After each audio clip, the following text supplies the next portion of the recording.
أعوذ بالله من الشيطان الرجيم. وإذ قال الله يا عيسى ابن مريم أأنت قلت للناس اتخذوني وأمي إلهين من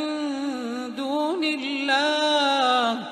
قال سبحانك ما يكون لي أن أقول ما ليس لي بحق إن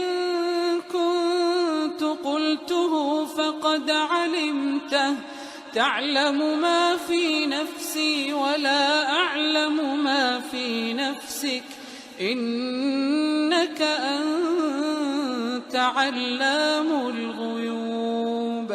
ما قلت لهم إلا ما أمرتني به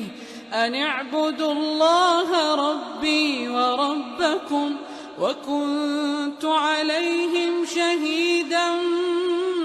ما دمت فيهم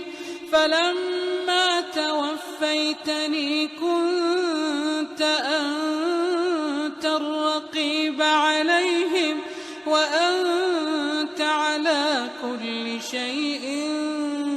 شهيد ما قلت لهم إلا ما أمرتني به أن اعبدوا الله ربي وربكم وكنت عليهم شهيدا ما دمت فيهم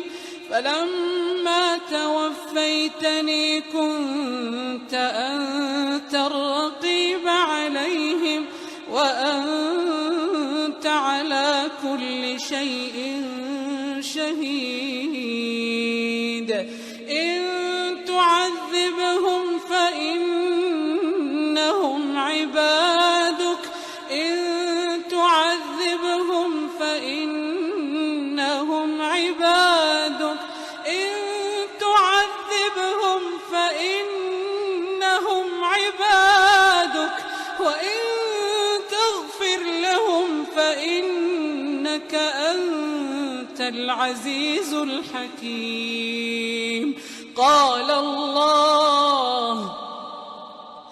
قال الله هذا يوم ينفع الصادقين صدقهم لهم جنات تجري من تحتها الأنهار خالدين فيها أبدا رضي الله عنهم ورضوا عنه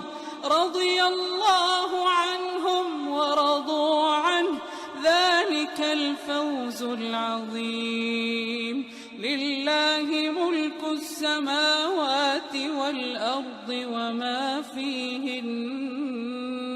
وهو على كل شيء قدير